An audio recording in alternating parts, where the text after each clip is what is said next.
They lived fast, they died young, and they left a legend written in blood. Their names are Bonnie and Clyde, and this is their villainy.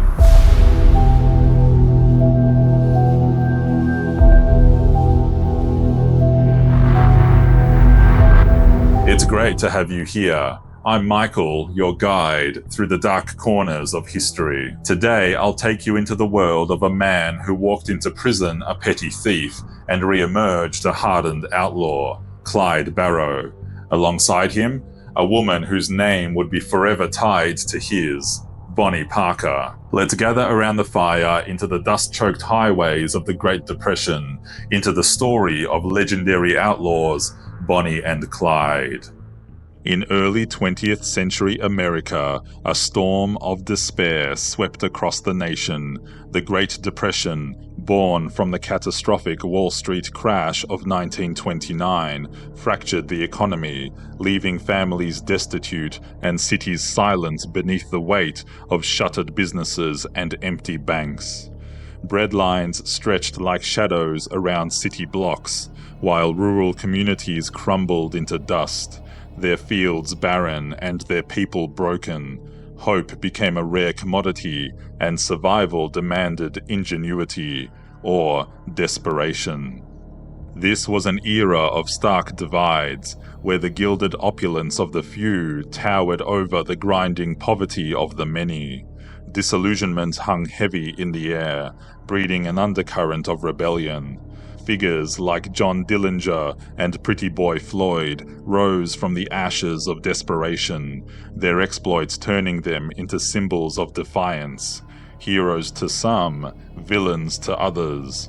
Crime didn't just fill the void left by economic collapse, it became a form of protest, a rebellion against a system that seemed to have abandoned the common man.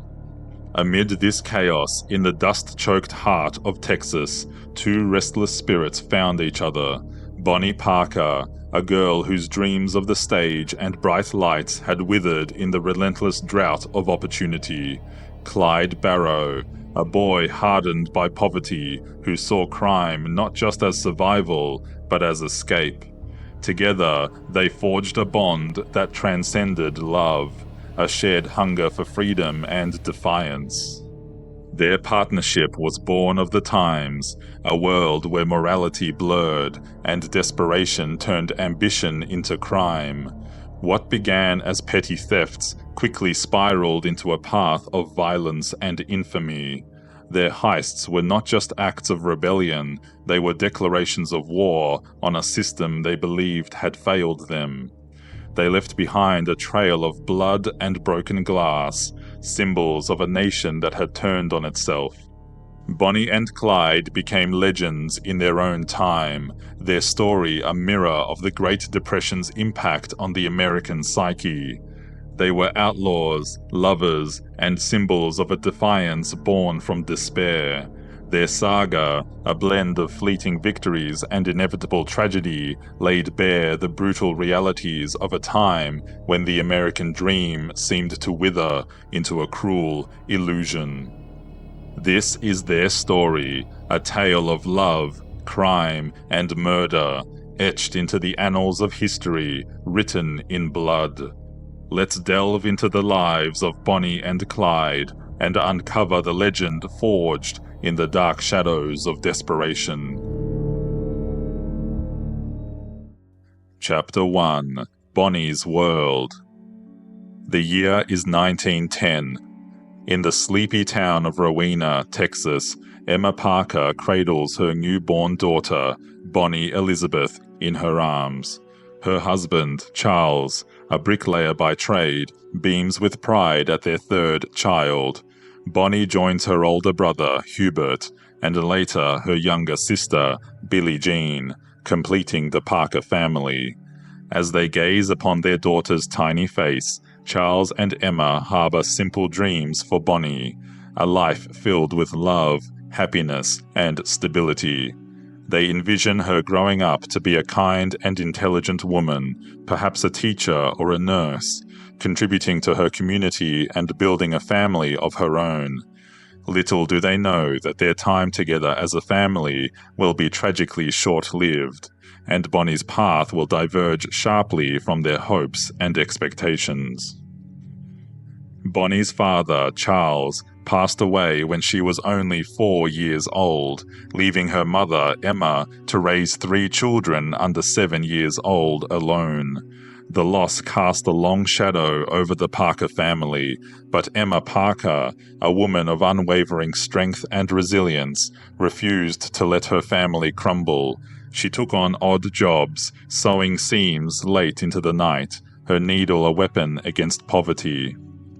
Even as a young girl, Bonnie's spirit shined through. Her laughter echoed through the Parker home, her imagination running wild. She devoured books, her mind ablaze with stories and dreams. Notebooks filled with her poems and tales, her words painting a world far beyond the quiet streets of Rowena. Bonnie yearned for a life filled with excitement and adventure, a life that would make her mark on the world. She harbored dreams of the theater, imagining herself under the bright lights of the stage, captivating audiences with her performances.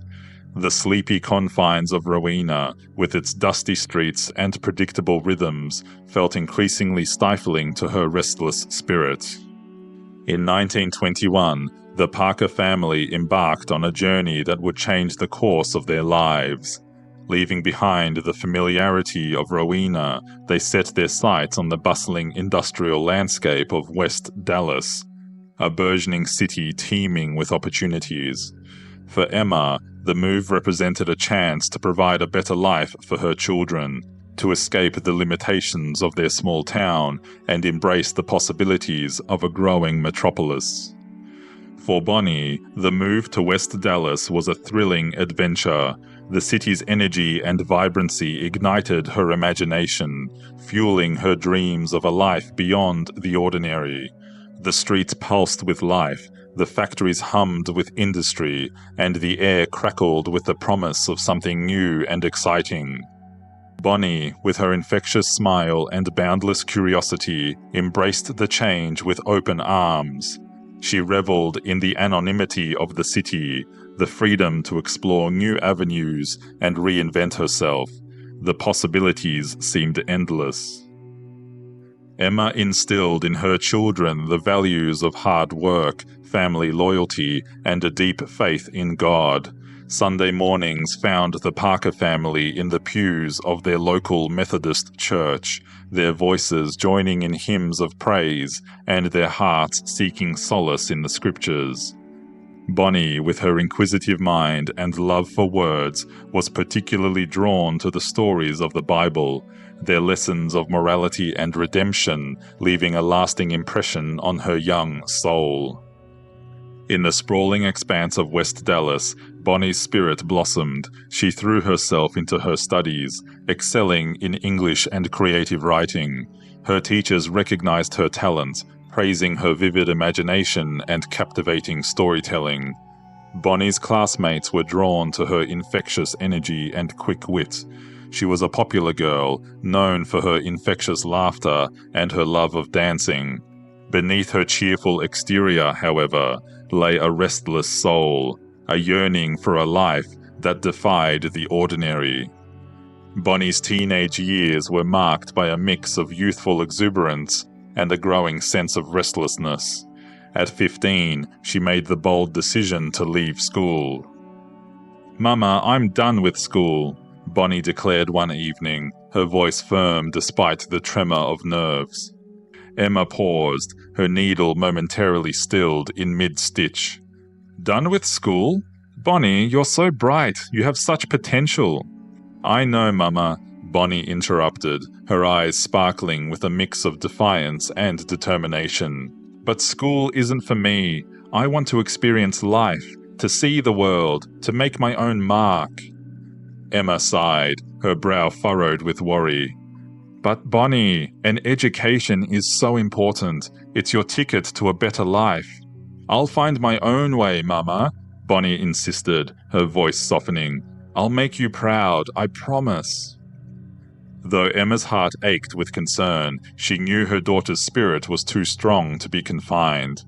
With a heavy heart, she relented, watching as Bonnie traded textbooks for the unpredictable world outside the classroom. Bonnie's departure from formal education didn't signify a complete abandonment of her religious upbringing.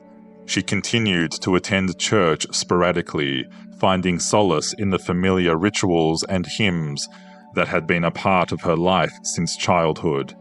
However, as she navigated the complexities of adolescence and the allure of newfound freedoms, her faith began to waver.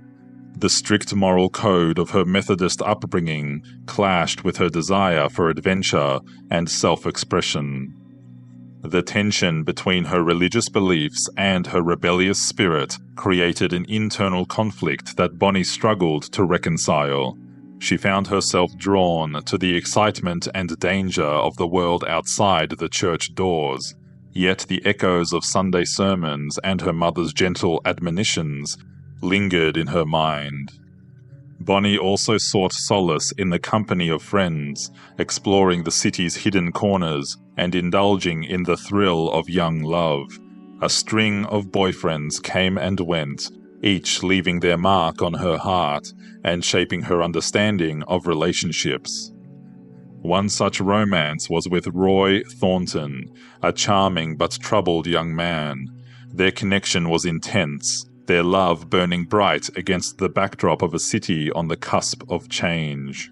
One sweltering summer evening, at a local dance hall, Bonnie's eyes locked with those of Roy Thornton, a handsome young man with a roguish charm. Their connection was electric, their bodies moving in sync to the lively music. Roy, with his quick wit and devil-may-care attitude, captivated Bonnie's heart. Their courtship was a whirlwind of stolen glances, secret rendezvous, and whispered promises. At 15, consumed by a love that felt as vast as the Texas sky, Bonnie made a decision that would alter the course of her life. She and Roy eloped, their youthful passion propelling them towards a hasty marriage. The ceremony was a simple affair, held in secret, with only a handful of witnesses present. Bonnie, dressed in a borrowed white dress, radiated joy, her eyes sparkling with the hope and excitement of a young bride. The news of Bonnie's elopement sent shockwaves through the Parker household. Emma, though heartbroken by her daughter's impulsive decision, couldn't deny the love shining in Bonnie's eyes. She had hoped for a more stable future for her daughter, but she also recognized the fierce independence that burned within Bonnie's spirit. With a mixture of resignation and maternal concern, Emma offered her blessing, hoping for the best, but fearing the worst. Bonnie's siblings, Hubert and Billie Jean, were caught between amusement and worry. Hubert, the eldest, saw a reflection of his own rebellious nature in Bonnie's actions. He understood her yearning for freedom and adventure, even if he didn't entirely approve of her choices. Billie Jean, the youngest, was simply bewildered by the sudden turn of events. She idolized her older sister, but the idea of marriage at such a young age seemed both thrilling and terrifying. But the honeymoon phase was fleeting, the rosy glow of young love quickly fading under the harsh glare of reality. The cramped apartment they shared in West Dallas became a battleground of unmet expectations and simmering resentments. Bonnie, still a teenager, found herself thrust into the role of a housewife, her dreams of adventure replaced by the monotony of domestic chores. Roy, restless and prone to impulsive decisions, drifted in and out of their lives, his absences growing longer and more frequent. Bonnie worked as a waitress at a local diner, her smile a practiced mask concealing the growing ache in her heart. She yearned for the laughter and shared dreams that had once filled their tiny apartment, but Roy's attention was increasingly consumed by the shadowy underworld of bootlegging and petty theft. His once charming grin now held a hint of menace. his eyes hardened by the choices he was making. His friends were a rough crowd, men with shifty glances and quick tempers, their pockets filled with stolen goods and their conversations laced with the jargon of the criminal world. Bonnie watched from the sidelines, a mixture of fear and fascination stirring within her. The sound of police sirens, once a distant echo, now pierced the night with alarming frequency, a constant reminder of the precariousness of their situation. The ever-present threat of Roy's arrest hung heavy in the air, casting a pall over their already fragile relationship. Bonnie found solace in her writing, pouring her frustrations and fears onto the pages of her notebooks. Her poems became a refuge, a way to express the turmoil she felt inside. But even her words couldn't fully capture the depth of her loneliness and the growing sense of disillusionment that gnawed at her spirit. The year is 1929. Bonnie, a young woman of 19, watches as the world around her begins to unravel. The Wall Street crash sends shockwaves across America, plunging the nation into the Great Depression. The once familiar world of stability and opportunity crumbles, leaving millions desperate and struggling. In West Dallas, the hum of factories slows to a hesitant sputter.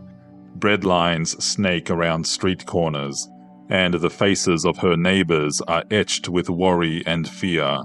The bustling streets, once teeming with life, now bear the scars of economic despair. Shuttered storefronts stand as silent witnesses to broken dreams. The air, once thick with the promise of progress, now hangs heavy with the dust of shattered dreams. Bonnie, trapped in a loveless marriage and facing a bleak future, feels the weight of the world pressing down on her. Her dreams of a grand life seem to wither in the face of widespread hardship. Roy's reckless behavior escalates, his desperation fueling a series of petty crimes and dangerous associations. Their small apartment becomes a tense and volatile space, the constant threat of arrest hanging heavy in the air. Bonnie's once vibrant spirit dims under the strain, her hopes for a happy future with Roy fading with each passing day. She watches her mother, Emma, struggle to make ends meet, her once strong hands roughened by endless hours of sewing and scrubbing. The specter of poverty looms large, threatening to swallow them whole. Bonnie's heart aches with a longing for something more, a way to escape the suffocating grip of her circumstances. She finds solace in waitressing, her quick wit and infectious smile earning her a few extra tips. But the monotony of serving coffee and pie can't quell her restless spirit. She dreams of a life filled with adventure and excitement, a life where she can leave her mark on the world. But the depression's suffocating grasp seems to leave little room for such dreams. One crisp autumn morning in 1929, the tranquility of the Parker household is shattered by a harsh banging on the door. Bonnie, her heart pounding in her chest, opens it to find two grim-faced police officers standing on the threshold. "We're looking for Roy Thornton," one of them gruffly announces. A wave of dread washes over Bonnie. She knows instinctively what this means. Roy's reckless behavior has finally caught up with him. The officers push past her, their heavy boots echoing through the small apartment. They find Roy hiding in a closet, his face pale and his eyes filled with a mixture of fear and defiance. Bonnie watches in stunned silence as they handcuff Roy and lead him away. The slam of the door reverberates through the room, leaving a deafening silence in its wake. Tears well up in Bonnie's eyes, a mixture of anger, betrayal, and a profound sense of loss. She feels like a part of her has been ripped away, leaving a gaping hole in her heart. In the days that follow, Bonnie's world crumbles further. Roy is sentenced to 5 years in prison for robbery, leaving her to face the harsh realities of the Depression alone. She visits him whenever she can, clinging to the hope that their love will endure. But with each visit, she sees the toll that prison life is taking on Roy, his spirit slowly eroding behind bars. Bonnie's dreams of a happy marriage and a stable future seem to evaporate into thin air. She's left with a bitter taste of disappointment and a growing sense of disillusionment. The world around her feels cold and unforgiving, and the weight of her loneliness becomes almost unbearable. Then, on a cold January day in 1930, fate intervened. One dreary afternoon, a ray of sunshine pierced through Bonnie's gloom in the form of an invitation. Her friend, a vivacious girl named Stella, was hosting a small gathering at her home in West Dallas. Bonnie, eager for any distraction from her heartache, accepted without hesitation. The evening arrived, and Bonnie, dressed in her finest frock and a touch of lipstick, made her way to Stella's house. The air buzzed with the energy of young people seeking escape from the harsh realities of the Depression. Laughter and music spilled from the open windows, beckoning Bonnie closer. As she stepped inside, her eyes scanned the room, taking in the familiar faces and the lively atmosphere. And then, across the crowded room, she saw him. Clyde Barrow leaned casually against the wall, a mischievous grin playing on his lips. He exuded a quiet confidence, a hint of danger that both intrigued and excited Bonnie. Their eyes met, and time seemed to stand still. Bonnie felt a jolt of recognition, a sense that she had found a kindred spirit. Clyde, with his tousled hair and piercing blue eyes, embodied the very rebellion she craved.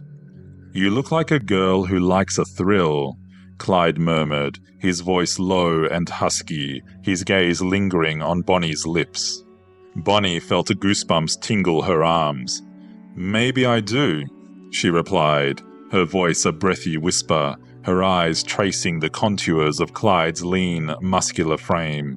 He wore his rebellious spirit like a second skin, his every movement radiating an air of danger and excitement. Drawn to the forbidden, Bonnie couldn't help but feel a surge of desire, a yearning for the unknown that mirrored the wildness in Clyde's eyes. In his presence, her worries and troubles seemed to melt away, replaced by a thrilling sense of possibility.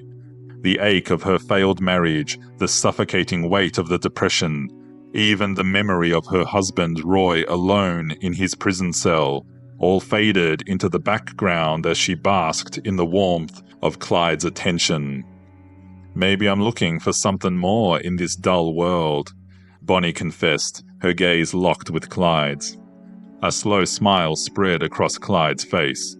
"And what might that something more be, darlin'?"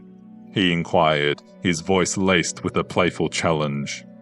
Bonnie tilted her head, her lips curving into a sly smile. "Maybe a little adventure," she said, her voice a low purr. "Maybe a little danger. A chance to live life on my own terms."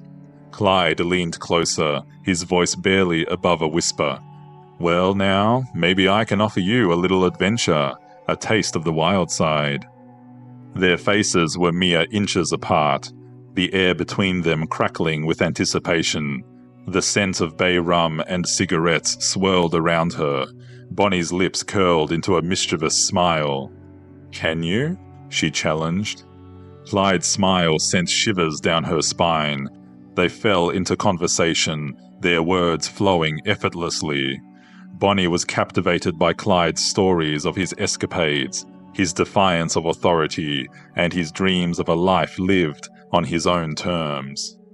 As the night wore on, their connection deepened. They shared laughter, whispered secrets, and danced under the soft glow of the porch light. In Clyde's arms, Bonnie felt a sense of freedom and possibility she had long forgotten. The world outside seemed to fade away, replaced by the intoxicating promise of a new beginning. In that moment, Bonnie knew she had found something extraordinary, something that would change her life forever. They shared a yearning for a life beyond the ordinary, and as she looked into Clyde's eyes, she saw a future filled with adventure, danger, and a love that would defy all odds. Chapter 2: Clyde's Path. The year is 1909. In the rural expanse of Ellis County, Texas, Clyde Chestnut Barrow is born into a family struggling to make ends meet. His father, Henry Barrow, is a sharecropper, a tenant farmer bound to the land he works, eking out a meager living from the unforgiving Texas soil. His mother, Cumi Barrow, is a pillar of strength, holding their family together through sheer determination and unwavering love. Clyde is the fifth of 7 children, his siblings a mix of older and younger brothers and sisters who share the Barrow family's humble existence. Clyde's childhood was marked by hardship and a yearning for something more. The Barrow family, like many others, are caught in the relentless grip of poverty, their dreams often deferred by the harsh realities of life on the margins. From a young age, Clyde displayed a rebellious streak, a defiance of authority that set him apart from some of his siblings. He chafed against the constraints of their meager existence, the endless chores and the constant struggle for survival. The thrill of the forbidden called to him, a siren song that lured him away from the straight and narrow path. One sweltering summer afternoon, while his family toiled in the fields, Clyde slipped away to the neighboring farm. He eyed the plump chickens pecking in the dirt, their feathers glistening in the sun. With a mischievous grin, he snatched one, its panicked squawking muffled beneath his shirt as he dashed back to his own home, the stolen bird a symbol of his defiance. Another time, emboldened by his older brother Buck's daring spirit, Clyde found himself sneaking into the general store after dark, his heart pounding in his chest. The darkness concealed his movements as he deftly pocketed a handful of candy and a shiny pocket knife. His parents, Henry and Cumi, tried to instill in him a sense of responsibility and respect for the law, their voices heavy with disappointment and worry. But Clyde's restless spirit yearned for a life beyond the confines of their small farm, a life where he could make his own rules and carve his own destiny. In 1921, the Barrow family packed their scanty belongings and journeyed to the bustling metropolis of West Dallas, seeking a better life amidst the harsh realities of rural poverty. For young Clyde, the move was a jarring transition. The towering buildings, the ceaseless clamor of traffic, and the anonymity of city life were a far cry from the open fields and close-knit community he had known. The allure of the city, however, soon proved irresistible.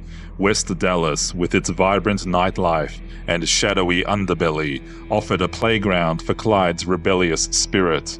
He found himself drawn to the thrill of petty crime, the adrenaline rush of shoplifting trinkets, or snatching a turkey from an unsuspecting farmer. His older brother, Buck, already well versed in the ways of the street, became his partner in mischief. Together they roamed the city's back alleys, their youthful energy fueled by a shared sense of defiance and a hunger for something more than the hand-to-mouth existence their family endured. Clyde's parents watched their son's transformation with growing concern. They tried to steer him towards a more honest path, but Clyde's rebellious streak proved difficult to tame. His brushes with the law became more frequent, each arrest a stark reminder of the dangerous path he was treading. Petty theft escalated to joyriding, then to more brazen acts of burglary. The clang of jail cell doors became an unwelcome rhythm in his life, the taste of prison food a bitter reminder of his choices. Yet with each release, Clyde's defiance only grew stronger. He saw the law as an oppressive force, a system rigged against those like him, struggling to survive in a world that seemed to offer them no way out. The seeds of his future outlaw life were being sown, nurtured by a combination of circumstance, personality, and the allure of a world that existed beyond the boundaries of law and order. In 1926, at the age of 17, Clyde's rebellious nature led him down a darker path. The thrill of petty theft had lost its luster, replaced by a yearning for something grander, more daring. One moonless night, he set his sights on a gleaming Ford Model T parked outside a downtown Dallas hotel. With a heart pounding in his chest, he jimmied the lock, slid behind the wheel, and ignited the engine. The roar of the motor was a symphony of freedom, a rebellion against the constraints of his life, but his joyride was short-lived. Sirens pierced the night, their insistent wail a stark reminder of the consequences of his actions. Clyde, adrenaline coursing through his veins, pushed the Ford to its limits, weaving through the darkened streets in a desperate attempt to outrun the law. But the flashing lights drew closer, as though the long arm of justice relentlessly pursued him. Cornered and outnumbered, Clyde surrendered, the cold steel of handcuffs biting into his wrists. The courtroom was a solemn place, its air heavy with the weight of judgment. Clyde stood before the judge, his youthful bravado replaced by a mask of defiance. The verdict was swift and unforgiving, guilty of auto theft. As the prison gates clanged shut behind him, Clyde's heart hardened. He vowed to never again be at the mercy of a system that had failed him, a system he now saw as his enemy. The experience left a bitter taste in his mouth, a resentment towards authority that would fester and grow in the years to come. Clyde's time in prison was a brutal awakening. He witnessed firsthand the harsh realities of incarceration, the violence and degradation that stripped away any remaining innocence. He emerged from prison in 1930, hardened and determined to never return. The world outside, however, offered little solace. The Great Depression had cast a long shadow over the land, and opportunities were scarce. Clyde, with his criminal record and burning resentment, found himself drawn to the fringes of society, where the rules were different and the stakes were high. He embarked on a series of robberies and burglaries, his accomplices a rotating cast of desperate men seeking a quick score. But Clyde longed for something more than just fleeting alliances. He craved a partner in crime, someone who shared his rebellious spirit and his hunger for a life lived on the edge. Then, one fateful evening in 1930, Clyde's path crossed with that of Bonnie Parker at a mutual friend's gathering in West Dallas. He spotted her across a crowded room, her fiery spirit and defiant gaze drawing him in like a moth to a flame. He saw in her a kindred spirit, a woman who, like him, enjoyed a thrill and refused to be confined by the expectations of society. As they talked, Clyde was captivated by more than just Bonnie's quick wit and unwavering determination. Her laughter, like a melody, danced in the air, a stark contrast to the grim realities he had known. The subtle scent of vanilla that clung to her, a whisper of sweetness in the smoke-filled room, awakened something primal within him. He leaned in closer, the warmth of her presence a far cry from the cold steel of prison bars. Their eyes met, and a silent understanding passed between them. He saw the flicker of defiance in her gaze, the same hunger for freedom that burned within his own soul. But there was something more in Bonnie's eyes, a spark of wildness and a hint of vulnerability that set her apart from any other girl he had ever known. Bonnie's touch, a fleeting brush of her hand against his arm, sent a jolt through him. It was a spark, an unspoken promise of a connection that transcended the ordinary. In that moment, Clyde knew he had found more than just a partner in crime. He had found a kindred spirit, a woman who understood the depths of his rebellion and the longing in his heart. She was a fire waiting to be ignited, a force that could match his own. Chapter 3: The Barrow Gang. The spark ignited at Stella's house quickly grew into a roaring flame. Bonnie and Clyde, drawn together by a shared sense of rebellion and a yearning for a life beyond the ordinary, embarked on a whirlwind romance. Their days were filled with stolen moments, clandestine meetings in dimly lit diners, whispered conversations in the backseats of borrowed cars, and shared dreams under the vast Texan sky. Bonnie, intoxicated by Clyde's daring spirit and the thrill of the forbidden, found herself drawn deeper into his world, her once hesitant heart now beating in time with his own. The year was 1930. Bonnie was 20 years old, and Clyde 21. They were a pair of young, hasty lovers, their hearts ablaze with a passion that defied the odds and the law.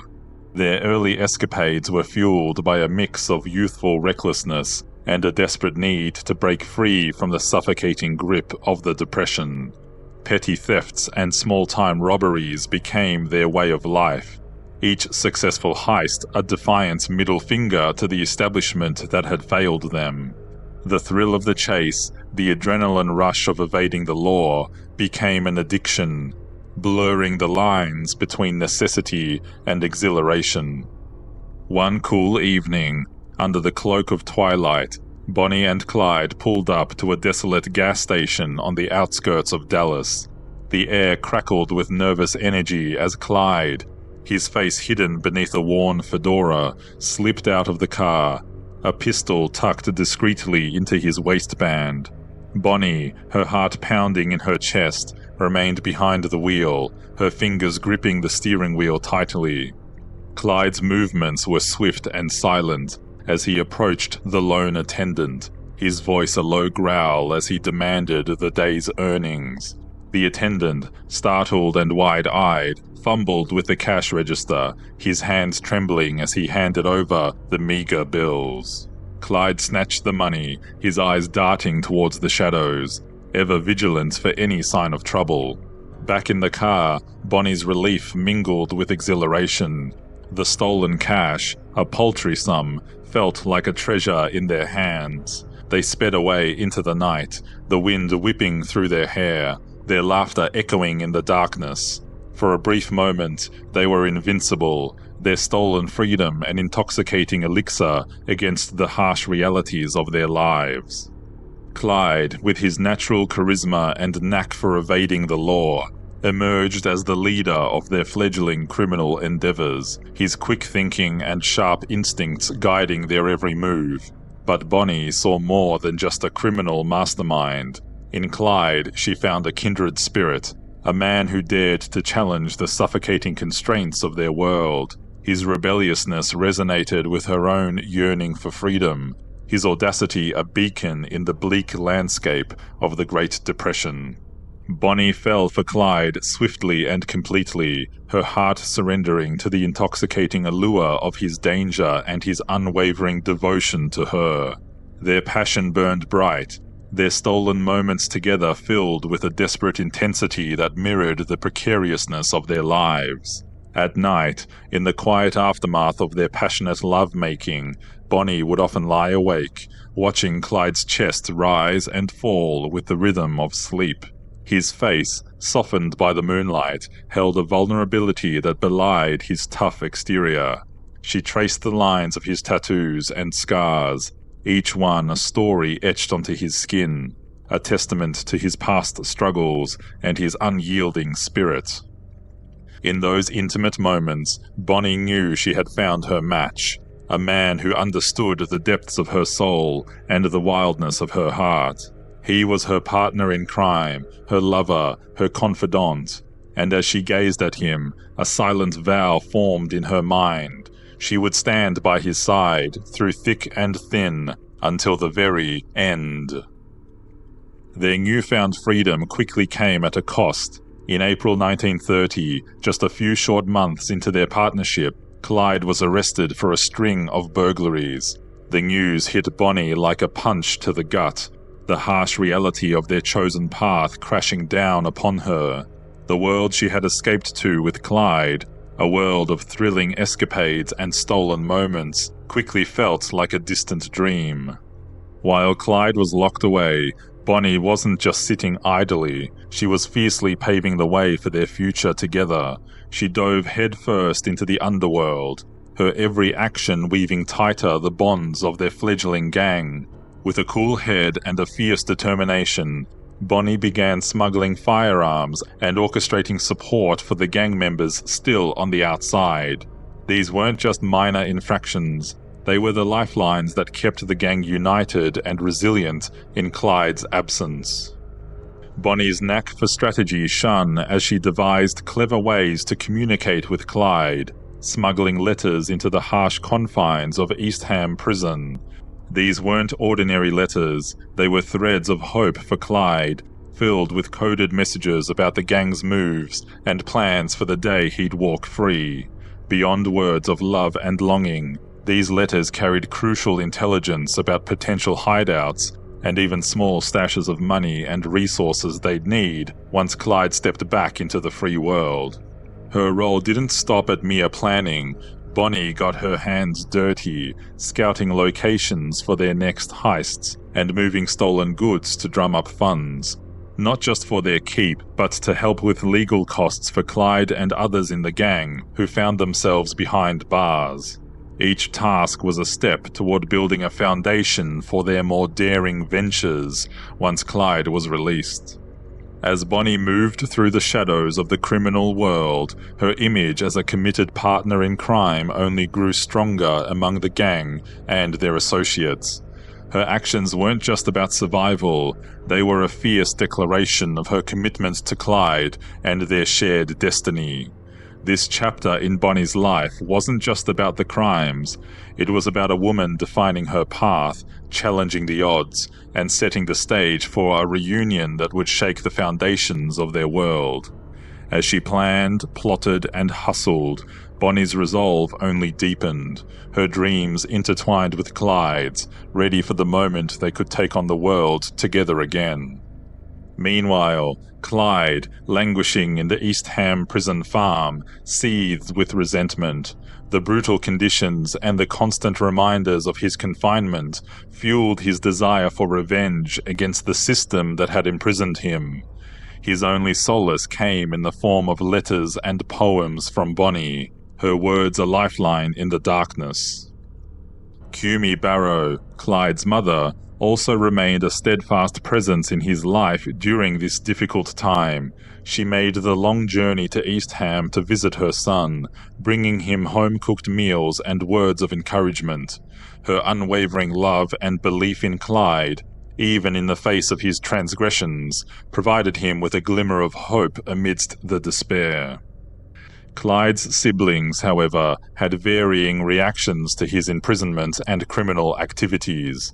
Some, like his older brother Buck, shared his rebellious streak and would later join him in his escapades once he was released.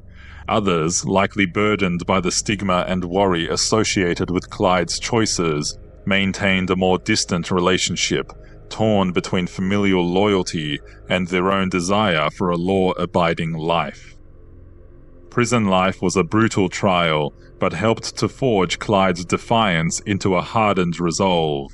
The East Ham prison farm was notorious for its harsh conditions, its inmates subjected to back-breaking labor and sadistic punishments. Clyde, already seething with resentment, found himself targeted by both guards and fellow inmates.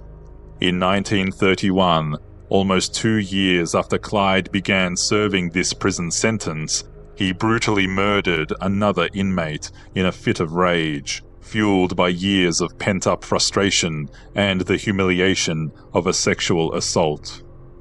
The prison yard buzzed with the usual cacophony of shouts, whistles, and the clang of metal against metal. But amidst the chaos, a sinister silence descended upon one corner of the yard. There, in the harsh light of the afternoon sun, Clyde Barrow stood over the lifeless body of Ed Crowder, his hands stained crimson, his eyes blazing with a chilling intensity. The makeshift weapon, a sharpened pipe, lay discarded on the ground, its once gleaming surface now marred by the violence it had wrought. Crowder, a hulking figure known for his brutality and predatory tendencies, had pushed Clyde too far, crossing a line that even the hardened inmates dared not breach. Days earlier, Crowder had cornered Clyde in the showers, his leering grin a prelude to a humiliating assault. The shame and rage had simmered within Clyde, a toxic brew of helplessness and fury. Now, with each strike of the pipe, he unleashed years of pent-up frustration, each blow a visceral expression of his defiance against the system that had failed to protect him. In that moment, time seemed to slow down. The world narrowed to the rhythmic thud of metal against flesh, the sickening crunch of bone, and the gurgling gasps of a dying man. Clyde's mind, once filled with dreams of escape and a life with Bonnie, was now consumed by a primal rage, a thirst for retribution that eclipsed all reason. As the life drained from Crowder's eyes, a strange calm settled over Clyde. The fury dissipated, replaced by a cold, calculating resolve. He had crossed a threshold, tasted the power of life and death. The prison walls, once a symbol of his confinement, now felt like a cage of his own making. The world outside, with its rules and restrictions, seemed a distant memory. Clyde Barrow, the once rebellious youth, had become something else entirely. A hardened killer, his soul forever marked by the darkness he had embraced. During his incarceration at East Ham Prison Farm, Clyde faced the grueling conditions of the chain gang. In January 1932, driven by a mix of desperation and a calculated attempt to influence his parole prospects, Clyde took a drastic step. Using a smuggled axe, he severed 2 of his toes. While this act did incapacitate him temporarily, making him less useful for labor, its timing, only days before his release on parole, suggested it was more about ensuring his early exit from the harsh conditions rather than escaping labor in the long term. The physical and psychological scars of his imprisonment ran deep, leaving an indelible mark on Clyde's soul. He would emerge from East Ham Prison Farm a changed man, his rebellious spirit now tinged with a cold, calculating edge. The world had shown him its cruelty, and he was determined to repay it in kind. In early February 1932, Clyde was granted parole after serving nearly 2 years, not through a daring jailbreak, but through the tireless efforts of his mother, Kumi. Her unwavering love for her son fueled a relentless campaign for his release, her letters and pleas echoing through the cold corridors of power. As he stepped out of East Ham's oppressive walls, a newfound fury burned within him. The inhumane conditions, the brutal murder he had committed, the self-inflicted wound on his foot, all served as grim reminders of the darkness he had encountered. As the sun dipped below the horizon, casting the Texas sky in a breathtaking tapestry of gold and crimson, Bonnie stood anxiously outside the gates of East Ham Prison Farm. 2 long years had passed since Clyde's incarceration, 2 years filled with heartache and longing. But today, her wait was finally over. The gates swung open, and Clyde emerged, his silhouette bathed in the fading light. Bonnie rushed forward, her arms wrapping around him in a tight embrace. The world around them dissolved as they kissed, their reunion a bittersweet symphony of joy and trepidation. The golden hues of dusk painted their faces, illuminating the tears of happiness that streamed down Bonnie's cheeks. Clyde held her close, his voice a husky whisper against her ear. "I'm not going back." he vowed, his words carrying the weight of a promise etched in blood and steel. Bonnie simply nodded, her fingers tracing the contours of his face, her heart echoing his unwavering resolve. In that moment, under the fading Texas sunset, their love story took a fateful turn, entwining their destinies in a dance of defiance and a desperate pursuit of freedom, no matter the cost. With the law constantly hot on their heels, Bonnie and Clyde knew they couldn't stay in Texas. They hit the road, their stolen Ford V8 becoming a symbol of their defiance. Along the way, they recruited a motley crew of accomplices, including Clyde's brother Buck and his wife Blanche. The Barrow gang was born, their exploits capturing the imagination of a nation hungry for stories of rebellion and adventure. The media frenzy surrounding their crimes only fueled their notoriety. Newspapers across the country splashed their photos across front pages, their daring escapades becoming the stuff of legends. Bonnie, ever the wordsmith, penned poems celebrating their outlaw lifestyle, her words capturing the thrill and danger of their life on the run. In one of her famous works, The Trail's End, Bonnie reflected on their inevitable fate. Someday they'll go down together. They'll bury them side by side. To few, it'll be grief. To the law, a relief. But it's death for Bonnie and Clyde. Her words painted their love and lives as inseparable from the violence and tragedy that followed them, turning their story into a poetic myth long before it reached its grim conclusion. But beneath their romanticized image lay a darker reality. The Barrow gang's crimes escalated, their desperation leading them down a path of violence and bloodshed. The lines between right and wrong blurred, their hunger for freedom morphing into a reckless disregard for human life. Chapter 4: Love on the Run. The wind whipped through Bonnie's hair, a symphony of freedom as their stolen Ford V8 roared down the open highway. The vast expanse of the American heartland stretched before them, a canvas of endless possibilities painted in hues of green and gold. They were fugitives now, their names whispered in fear and fascination across the nation. But in that moment, with Clyde's hand clasped tightly in hers, Bonnie felt a sense of liberation she had never known before. The weight of the world, the suffocating grip of poverty and despair, seemed to vanish in the rearview mirror, replaced by the intoxicating thrill of the unknown. Their love blossomed amidst the chaos of their criminal escapades. They were Bonnie and Clyde, two souls intertwined in a dance of danger and desire. Their love a shield against the relentless pursuit of the law. Bonnie, ever the romantic, chronicled their adventures in poems and letters, her words painting a vivid portrait of their outlaw romance. "You've heard the story of Jesse James," she wrote, "of how he lived and died. If you're still in need of something to read, here's the story of Bonnie and Clyde." Her verses, filled with bravado and a touch of melancholy, captured the essence of their love, a love that thrived in the face of danger and uncertainty. The spring of 1932 was meant to be another score, another robbery to fund their life on the run. The small store in Hillsboro, Texas, seemed like an easy target. Clyde Barrow, his partner Raymond Hamilton, and an accomplice crept through the streets one night, their eyes scanning the quiet storefront. Inside, John Newton Butcher, the store owner, counted the day's earnings, unaware that danger was just moments away. With the click of the door, the atmosphere shifted.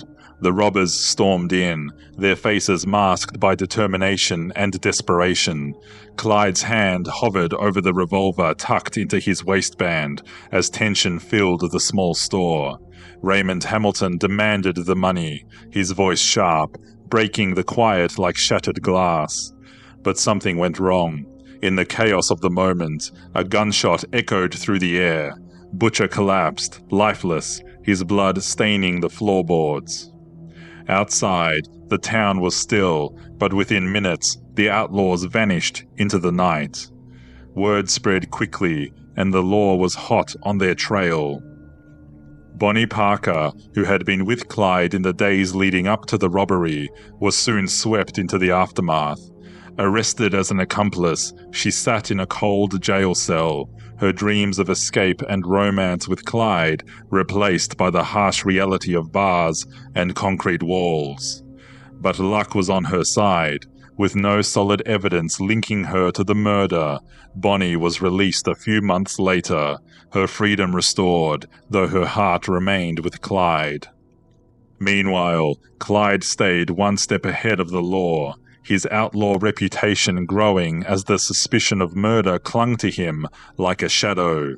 While Bonnie rejoined him after her release, the seed had been planted. They were no longer small-time criminals. Now they were fugitives, with blood on their hands and a nation on their heels. Family ties intertwined with criminal alliances, creating a complex web of loyalty and shared purpose for the Barrow gang.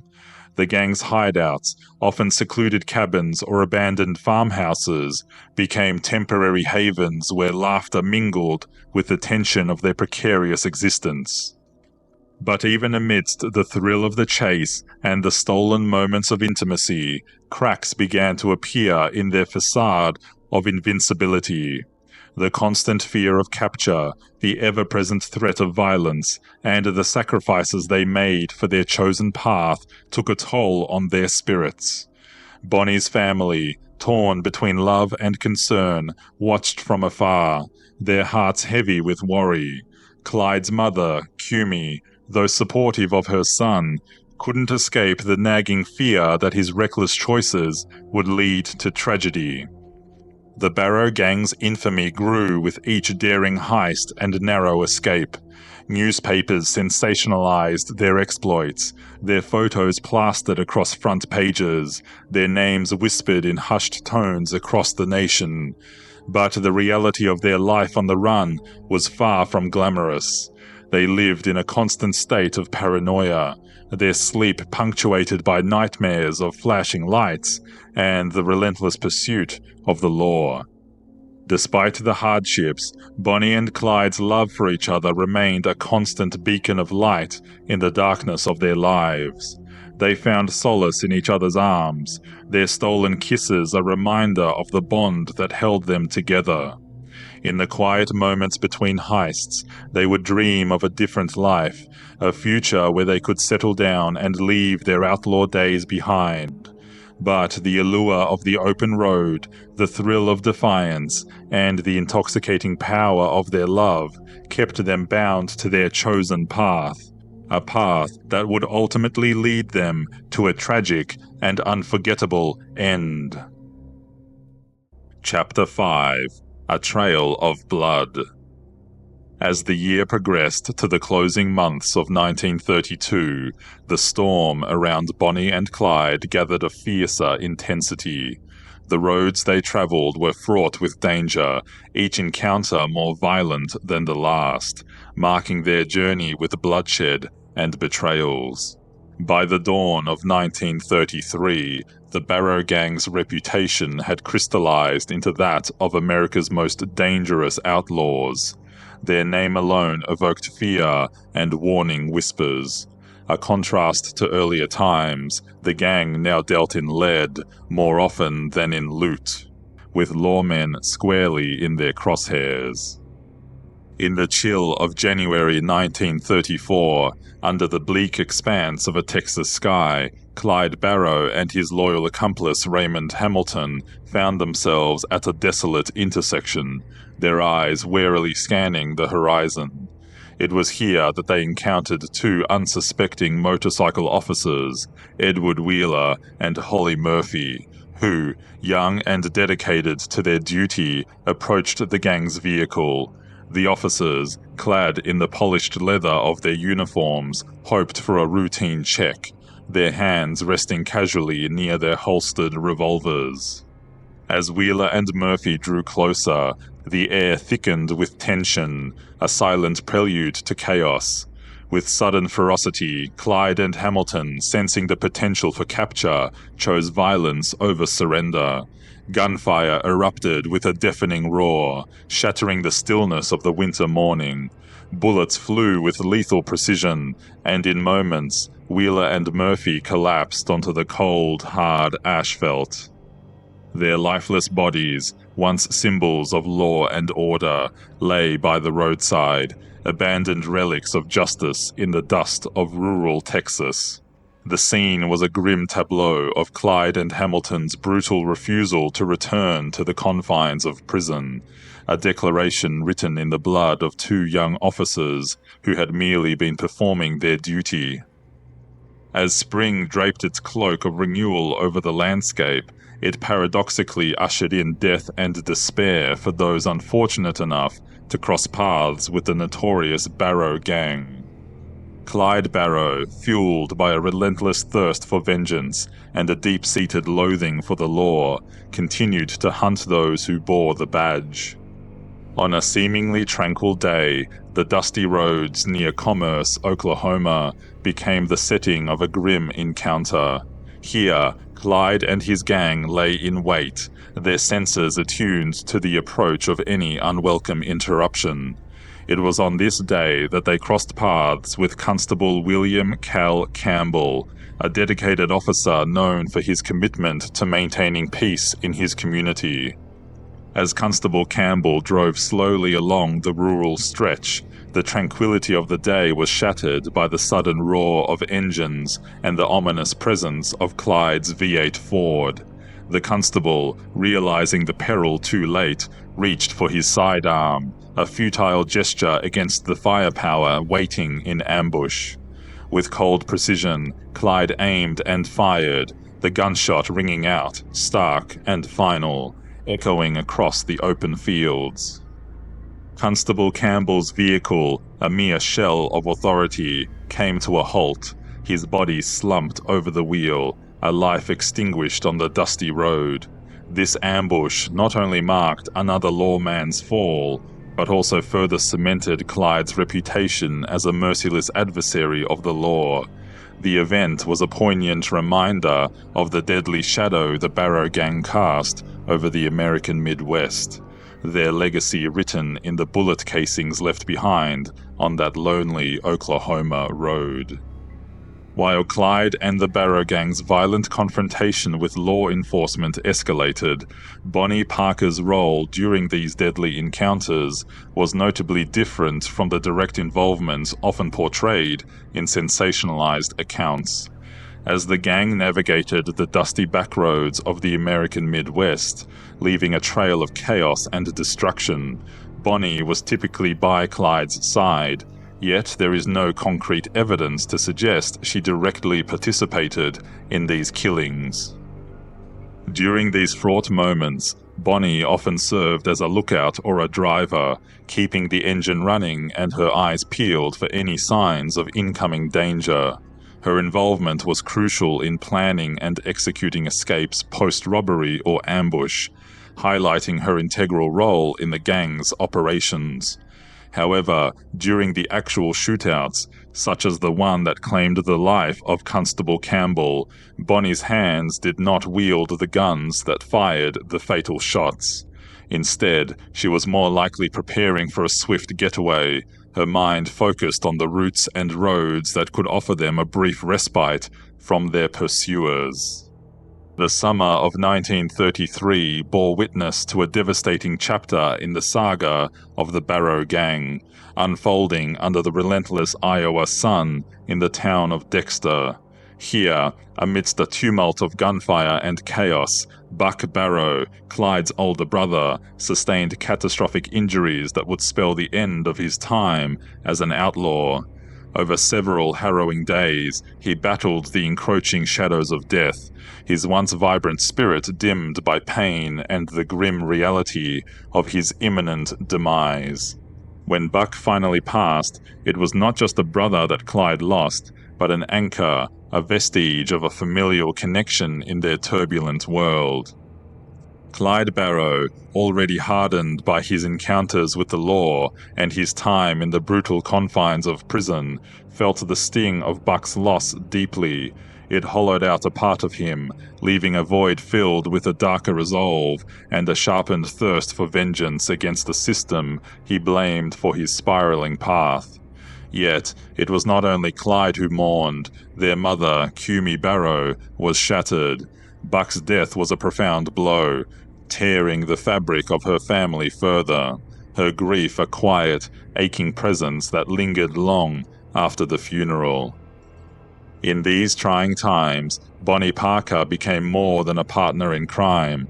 She was Clyde's steadfast confidant and emotional support. With Buck's passing, Bonnie's role within their partnership deepened. She provided solace and strength to Clyde, understanding his unspoken grief in a way few could.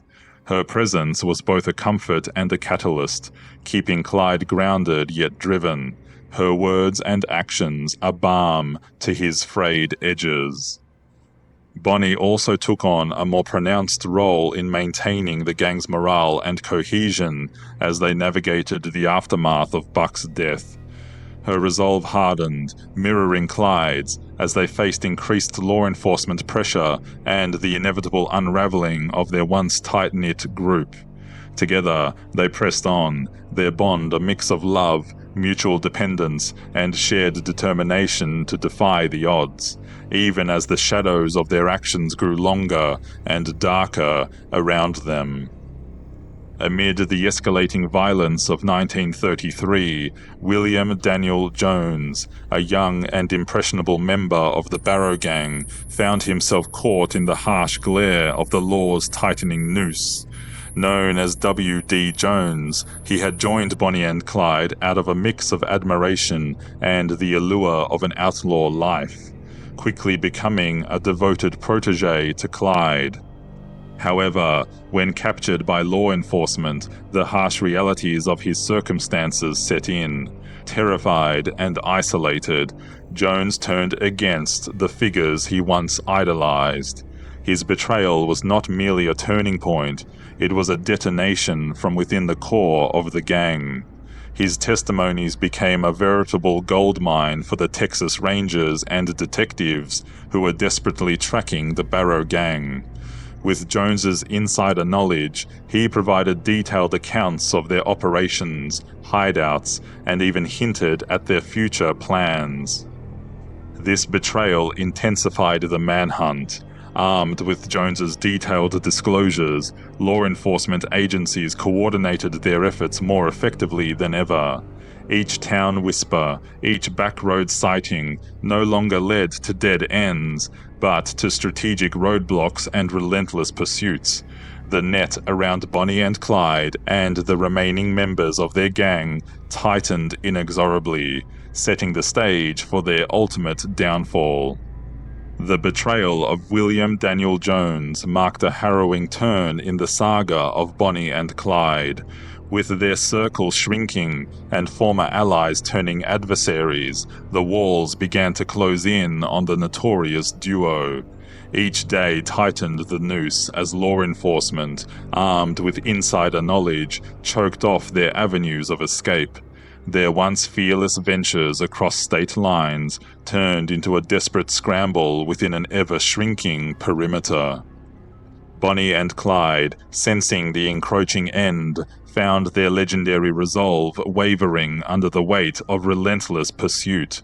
Now fugitives in the truest sense, they faced a grim reality. Their storied rampage through the heartland was barreling toward a conclusion no less dramatic than the violent echoes of their notorious journey. Ahead lay a chapter filled not with the thrill of the chase, but with the finality of a showdown, where legends would meet their limits and tales would find their tragic end. Chapter 6: The End of the Road. The 23rd of May, 1934, dawned with a deceptive calm in Bienville Parish, Louisiana, as the first rays of sunlight filtered through the trees lining rural State Highway 154. Bonnie Parker and Clyde Barrow, unaware of the fate that awaited them, drove their Ford V8 through the quiet countryside. The air was thick with the scent of pine and the imminent rain, a somber backdrop for the day's grim finale. Inside the car, the atmosphere was tense yet tender. Clyde's hand gripped the steering wheel with a resolve born from countless escapes, his eyes scanning the road ahead, ever watchful. Bonnie, nestled close to him, her head resting lightly against his shoulder, seemed pensive. The pair exchanged glances, their eyes speaking volumes of a shared past marked by adrenaline and fleeting freedoms. Clyde, Bonnie's voice was a whisper, barely audible over the hum of the engine. Do you ever think about a different ending? Clyde gave a wry smile, his eyes never leaving the road.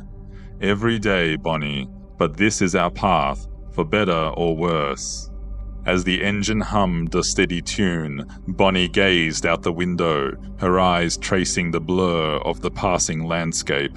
Each tree and bend in the road sparked a cascade of memories, bank heists, narrow escapes, and whispered promises in the dark. Life had turned into a series of fast-paced moments, each fueled by danger and a defiant desire to outrun fate. Turning her gaze back to Clyde, Bonnie's expression softened. The harsh realities of their choices loomed large, yet she felt a surge of warmth for the man who had been her partner in every sense. Their shared glances were like silent oaths, affirming a bond that was as deep as it was doomed. Bonnie reached for Clyde's hand, intertwining her fingers with his, a gesture rich with unspoken affection. Clyde, she started again, her voice steadier but tinged with melancholy. No matter where this road takes us, I want you to know. Clyde glanced at her, his expression a mix of fondness and fatalism. The corners of his mouth lifted slightly in a resigned smile. I know, darling. I love you too. Bonnie turned her gaze back to the road stretching out before them, her smile lingering as the sunlight flickered through the trees, casting fleeting shadows across her face. As they rounded a curve, the road ahead was strangely quiet, too quiet. Sensing something amiss, Clyde's instincts flared, a sudden tightness in his chest. Bonnie felt it too, her hand reaching out to squeeze his reassuringly. Then, without warning, the silence shattered. Bullets rained down like a furious storm, the air filled with the deafening roar of gunfire. The ambush was precise, executed by a posse of 6 lawmen hidden along the roadside. Their guns spat fire, each bullet finding its mark with deadly accuracy. In those final moments, time seemed to slow. Bonnie's scream mingled with the sound of shattering glass and tearing metal. Clyde's last thought was of regret, not for the lives they had led, but for the inevitable conclusion he had always feared, not for himself, but for Bonnie, the woman he loved. As the car swerved and came to a crashing halt, the world outside recoiled from the violence unleashed. The dust settled on a scene of devastation, the Ford V8 riddled with bullets, its interior a harrowing testament to the law's lethal response. Bonnie and Clyde, infamous in life, were now stilled in death, their blood-soaked saga ending on that lonely stretch of road. The nation reacted with a complex mixture of relief and morbid fascination. Newspapers splashed the gruesome details across front pages. Radio announcers narrated the end with a somber tone, and people gathered in public squares, discussing the demise of the most notorious outlaws of their time. While some felt justice had been served, others pondered the tragic allure of their love, a love that had driven them to a bloody end.